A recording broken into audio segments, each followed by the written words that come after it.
నెత్తిన పడుతుంది నీకు, మోయొద్దు, ఏడవాలి మళ్ళీ. నాది కాదు ఆయనది అనుకుంటుంటే మోసే బాధ్యత ఎవరు తీసుకుంటారు? పరమాత్మ తీసుకుంటారు. ఇది నేర్పరితనం.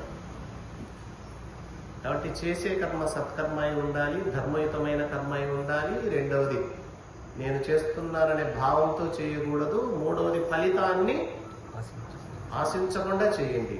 రాదా వస్తుంది, వద్దన్నే వస్తుంది అంతే. అయితే ఏ సమయంలో ఎలా ఫలితాన్ని భగవంతుడు ఇస్తాడో ఆయనకు తెలుసు. ఒక్కొక్కసారి ఏ కష్టపడకుండా కొంత డబ్బులు వస్తాయి, ఒకసారి ఎంత కష్టపడిన డబ్బులు రావు. అది ఆయనకు తెలుసు ఎప్పుడు ఇవ్వాలి. పిల్లవాడు తండ్రితో కలిసి బయలుదేరేటప్పుడు పిల్లవాడికి ఏం సందేహం రాదు. మా నాన్న నన్ను ఎక్కడికి తీసుకెళ్తున్నాడు, నాకు 8 గంటలకు టిఫిన్ పెడతాడా లేదా, మధ్యాహ్నం భోజనం పెడతాడా లేదా, రాత్రి తిరిగి ఇంటికి తీసుకొస్తాడా లేదా, ఎక్కడ బస చేయాలి, ఇవేం పిల్లవాడు ఆలోచించాడు. ఊరికే నాయనమ్మడి పోతుంటాడు అంతే. మరి ఈ బాధ్యత అంతా ఎవరు చూసుకుంటున్నారు? తండ్రే చూసుకుంటారు. మరి భగవంతుడు ఎవరు? మనకు తండ్రి. మరి చూసుకునే బాధ్యత ఎవరిది? ఆయనది.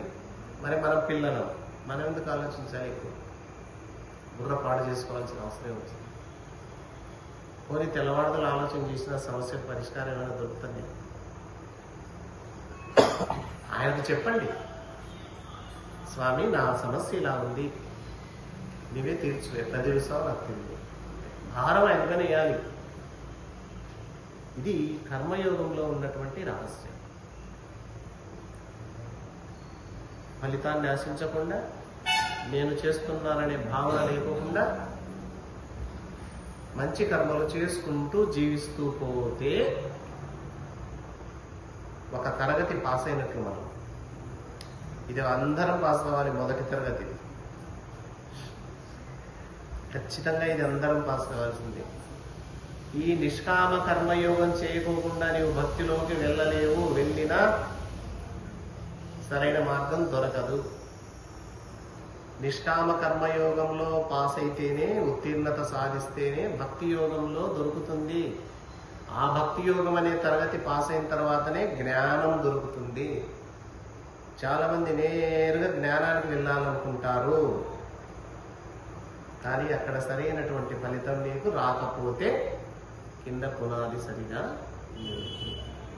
మరి ఇప్పుడు మనం మోక్షం అనే భవనం కట్టాలనుకుంటున్నాం. మరి పునాది ఏమిటి అంటే కర్మయోగం. అది కూడా ఏ కర్మయోగం? నిష్కామ కర్మయోగం. దాని గురించి భగవానుడు 6 అధ్యాయాల వరకు చెప్తాడు. ఇంకా మనం 2వ అధ్యాయంలో ఉన్నాం. ఎందుకంటే బాగా నాటుకోవాలి మన మనసులో అని చెప్పిన విషయాన్ని పదే పదే పదే రకరకాలుగా చెప్తూ పోతుంటాడు శ్రీకృష్ణుడు. అర్జునుడికి చెప్తున్నాడు. అర్జునుడు అంటే మనమంతా అర్జునులనే. కాబట్టి ఇప్పుడు కృష్ణ పరమాత్మ ఏం చెప్పాడు? కర్తవ్య నిర్వహణ చెప్పాడు, స్వధర్మాన్ని ఆచరించమని చెప్పాడు. ధర్మ కార్యములన్నీ చేయండి, అది కూడా నిష్కామ కర్మగా మార్చుకొని చేయండి అని బోధ చేయడం జరిగింది. అలాగే అనుకోకుండా ఈ యుద్ధం తటస్థించింది. అర్జున, యుద్ధం అనేది అదృష్టవంతులకు వస్తుందట, అందరికీ రాదంట. చూడు ఎట్లా చెప్తుంది. ఒక్కొక్క రాజుకు ఆయన జీవితంలో ఒక్కసారి యుద్ధం రాకపోవచ్చు, అవకాశం రాకపోవచ్చు. ఎవరికో అదృష్టవశాత్తు మాత్రమే యుద్ధం అనేది వస్తుంది. నీకు వచ్చింది ఆ అవకాశం. వెంటనే సందేహం వస్తుంది, ఏమిటి కృష్ణ పరమాత్మ అదృష్టం అంటున్నాడు, యుద్ధాన్ని ఎట్లా అదృష్టం అవుతుంది? ఎంతోమందిని చంపాలి, చంపనన్నా చంపాలి, చావనన్నా చావాలి కదా, ఇది అదృష్టం ఎట్లవుతుంది అని ఒక ప్రశ్న రావచ్చు అందరికీ. అర్జునుడు కూడా ఆ సందేహం కలగచ్చు. మరి ఎందుకన్నాడు ఆ మాట అదృష్టం అని అంటే, యుద్ధంలో విజయం గెలిచామనుకో అవతల పక్షంతో మనం రాజ్యాన్ని అంతా అనుభవించేటటువంటి మంచి అవకాశం, అది అదృష్టం. ఒకవేళ యుద్ధంలో మరణించామనుకో ధర్మయుద్ధమునందు మరణించినటువంటి వాళ్లకు స్వర్గ ప్రాప్తి. ఇది సత్యం. ఎన్నో పుణ్యకార్యాలు, ఎన్నో ధర్మకార్యాలు, యజ్ఞయాగాది క్రతువులు, ఎన్నో నోములు, ఎన్నో వ్రతాలు చేస్తే వచ్చేటటువంటి స్వర్గము యుద్ధంలో మరణిస్తే చాలు వస్తుంది.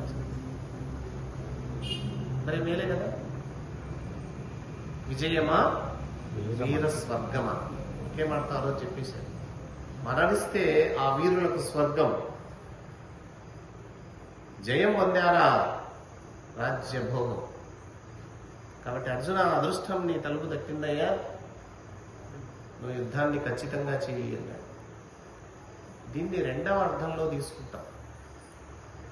ముముక్షువులు అంటే మోక్షం కోరేవాళ్ళు, వాళ్ళకు కూడా ఈ శ్లోకం వర్తిస్తుంది. అక్కడ రాజులు, క్షత్రియులు శత్రువులతో యుద్ధం చేస్తారు. ఇక్కడ మోక్షం కావాలనుకున్న వాళ్ళు కూడా యుద్ధం చేయాలంట. ఎవరితో యుద్ధం చేయాలి? మాయతో చేయాలి. ఎవరితో చేయాలి? మాయతో. భగవంతునికి మోక్షం కావాలనుకున్న వాళ్లకు మధ్యలో ఉన్నది ఈ మాయ. ఈ మోక్షం కావాలనుకుంటున్న వాళ్ళు భగవంతుని చూడాలనుకుంటున్నారు, భగవంతుని దర్శించాలనుకుంటున్నారు. మరి అడ్డం ఏముంది? మాయ. దాంతో ఏం చేయాలి? మనం యుద్ధం చేయాలి. కాబట్టి ఈ శ్లోకం వీళ్ళకు కూడా పనికొస్తుంది. ఎవరికి? మోక్షం కావాలనుకుంటున్న వాళ్ళు కూడా యుద్ధం చేయాలి. ఎవరితో చేయాలి అంటే మాయతో చేయాలి.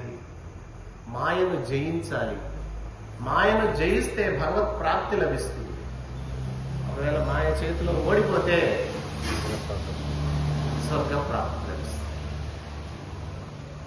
మళ్ళీ మంచి జన్మ, ఉత్తమ జన్మ వస్తుంది భవిష్యత్తులో. తర్వాత అధ్యాయంలో చెప్తాడు కృష్ణ పరమాత్మ. అర్జునుడికి సందేహం వస్తుంది, కృష్ణ మాయతో యుద్ధం చేస్తూ చేస్తూ మధ్యలో అయిపోతే ఏంటి అని. దానికి కూడా సందేహం నివృత్తి చేశాడు పరమాత్మ.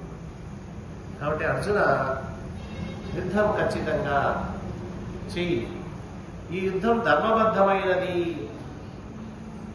ఒకవేళ యుద్ధం చేయకపోతే నువ్వు పారిపోయిన వాడమైపోతావు. పారిపోవడమే కదా.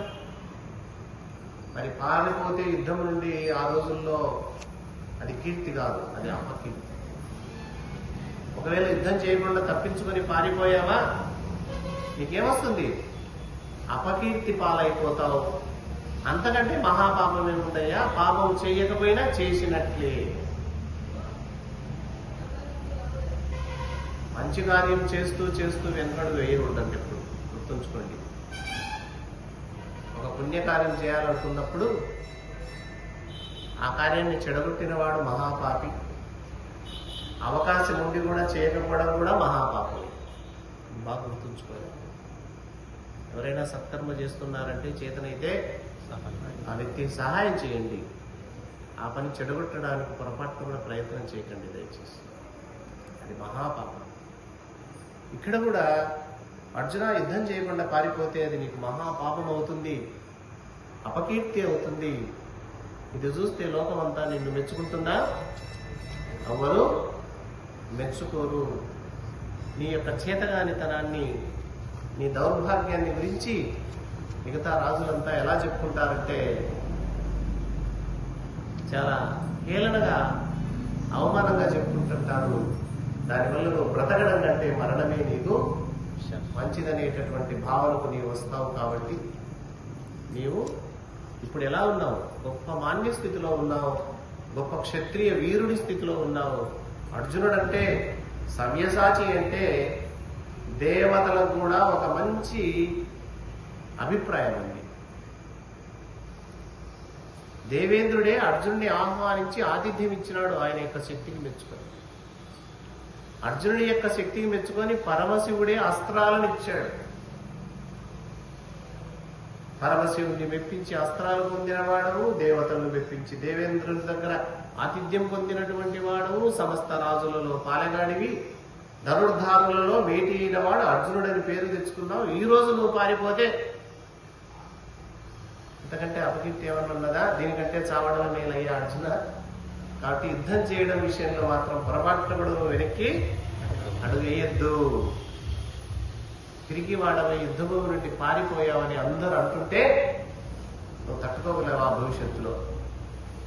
అంతేకాదు, నీకు సామర్థ్యం ఉన్నా నువ్వు దయతో అందరినీ చంపకుండా పోయినావు అనుకుంటున్నావు, కానీ నీ చేతగాక పారిపోయావని వాళ్ళు అనుకుంటారు తప్ప నీ గొప్పదాన్ని నేనెవరు ఒప్పుకోరయ్యా అన్నదాన్ని మాటలంటారు. ఇవన్నీ నువ్వు భరించలేవు. కాబట్టి దీని గురించి పెద్దగా ఆలోచించాక యుద్ధాన్ని చెయ్యి. రణరంగంలో నేను మరణిస్తానేమో అనేది నీకేమైనా కలుగుతుందేమో. ఒకవేళ మరణించావా స్వర్గం ప్రాప్తిస్తుంది. ఒకవేళ యుద్ధంలో జయించావా ఈ సమస్త రాజ్యభోగాన్ని అనుభవించవచ్చు. రాజ్యభోగాన్ని అనుభవించడం కాదు, రాజ్యంలో అందరినీ కాపాడవచ్చు. రాజ్యంలో ఉన్న ప్రజలందరినీ కన్నబిడ్డలుగా పాలించవచ్చు. పూర్వకాలం రాజులు రాజ్యాన్ని ఏంటి కోరుకున్నారు తెలుసా? అనుభవించడానికి కాదంట. కేవలం రాజు అనేటటువంటి పదవి నాకు లభిస్తే ఈ దేశాన్ని ఎంత, ఈ రాజ్యాన్ని ఎంత సుశ్యామలం చేస్తాను, సంక్షోభం లేకుండా చేస్తాను, ధర్మంగా ఉండేటట్లు చేస్తాను, ప్రజలను కన్నబిడ్డల్లాగా పాలిస్తాను, ప్రజలకు ఏ ఇబ్బంది లేకుండా చూసుకుంటాను అనేటటువంటి ఆశతో రాజ్యాన్ని పరిపాలించారు ఆ రోజు. అందుకే రాముడు పరిపాలించిన రాజ్యం రామరాజ్యం. రామరాజ్యంలో ధర్మం 4 పాదాలు నడిచింది. ఎక్కడే కానీ అధర్మానికి తావు లేదు రామరాజ్యంలో. ధర్మాన్ని ఈయన తప్పలేదు, ఎవరిని తప్పించలేదు. ధర్మాన్ని తప్పితే ఒప్పుకోడు రాముడు. మరి ఎవరైతే ధర్మంగా రాజ్యాన్ని పరిపాలిస్తారో ఆ రాజు ఉన్నటువంటి రాజ్యంలో వర్షాలు సకాలంలో కురవాలి, కురిసినాయి. పంటలు సమృద్ధిగా పండాలి, పండే. పశు సంపద సమృద్ధిగా ఉంటుంది, ఉంది. బాల్య మరణాలు ఉండకూడదు, లేవు ఆ రోజుల్లో. అకాల మృత్యువు అనేది రాకూడదు రాజ్యంలోకి, రాలేదు. ఎటువంటి ఉపద్రవాలు సంభవించకూడదు, సంభవించలేదు రామరాజ్యంలో. అట్లా పరిపాలించాడు మహాత్ముడు. అందుకే ఈనాటికి రామరాజ్యం అనే పేరు అట్లే నిలబడిపోయింది. రాజులంటే అట్లా ఉండాలి. కానీ కలియుగ ధర్మము ఏమో ఇప్పుడు రాజులంతా స్వార్థానికి లొంగిపోయి ప్రజల యొక్క సంక్షేమాన్ని పక్కన పెట్టి స్వార్థంతో పరిపాలన చేస్తున్నటువంటి స్థితికి దిగజారిపోయి మార్పు వస్తుంది అని ఆశిద్దాం, రావాలని కోరుకుంటాం. కాబట్టి అర్జున, నీవు యుద్ధంలో వీర మరణం పొందితే స్వర్గలోక ప్రాప్తి వస్తుంది. ఒకవేళ జయించితే రాజ్యభోగాన్ని అనుభవించగలవు. కాబట్టి కృతనిశ్చయుడవై యుద్ధం చేయి ఖచ్చితంగా. ఎప్పుడే గాని ఇక్కడ ఒక విషయం చెప్తున్నాడు. సుఖ దుఃఖే సమీకృత్వా లాభాలాభౌ జయాజయౌ తతో యుద్ధాయ యుజ్యస్వ నైవం పాపమవాప్స్యసి. జయమును గాని అపజయమును గాని, లాభమును గాని నష్టమును గాని, సుఖమును గాని దుఃఖమును గాని సమానంగా భావించి పని చేయడం నేర్చుకో. మనకు కూడా బ్యాలెన్స్ తప్పకూడదు ఎప్పుడైనా. జయాపజయములు గాని, మాన అవమానములు గాని, లాభ నష్టములు గాని, సుఖ దుఃఖములు గాని సమానంగా స్వీకరిస్తూ జీవించాలి. ఇది జీవన నైపుణ్యం అంటే. ఎప్పుడే కానీ తొలగకూడదంటారు. లాభం వచ్చిందా సరే, నష్టం వచ్చిందా సరే. నష్టం వచ్చిందని కుంగిపోవడం, దుఃఖం వచ్చిందని కుంగిపోవడం, అవమానం జరిగిందని కృషించిపోవడం నాశనం కావుందండి ఎప్పుడే కానీ. ఇది సహజమే. పగలుంటుంది, రాత్రి ఉంటుంది, చీకటి ఉంటుంది, వెలుతురు ఉంటుంది. ఇది ప్రకృతి ధర్మం. మరి ప్రకృతి ధర్మంలో ఉన్నాం కాబట్టి ప్రకృతి ధర్మం ప్రకారం లాభం వచ్చినా, నష్టం వచ్చినా, సుఖం వచ్చినా, దుఃఖం వచ్చినా, జయం వచ్చినా, అపజయం వచ్చినా మనం సమానంగా సమంగా పోవాలి అని అర్జునుడు చెప్తున్నాడు, మనకు చెప్తున్నాడు. యుద్ధం చేస్తే నీకు లాభం రావచ్చు, నష్టం రావచ్చు. యుద్ధం చేస్తే జయం కావచ్చు, అపజయం కావచ్చు. యుద్ధం వల్ల సుఖం రావచ్చు, దుఃఖం రావచ్చు. ఓడ్చు అని యుద్ధం చేయడమే నీ పని. కాబట్టి క్షత్రియుడు నీవు, క్షత్రియ ధర్మం యుద్ధం చేయడం. కాబట్టి యుద్ధం చేయడానికి కృతకృత్యుడు కమ్ము, లే యుద్ధం చెయ్యి అని అర్జునునికి హితబోధ చేయడం జరిగింది శ్రీకృష్ణ పరమాత్మ. కాబట్టి క్షత్రియ ధర్మాన్ని అనుసరించైనా నువ్వు మాత్రం ఖచ్చితంగా అర్జున యుద్ధం చేయాల్సిందే, తప్పించుకోవడానికి ఎప్పుడు వీలు పడదు అని ఈ శ్లోకాల ద్వారా ఆయనకు తెలియజేయడం కాదు, మనకందరికీ కూడా తెలియజేయడం జరిగింది. హరి ఓం తత్సత్.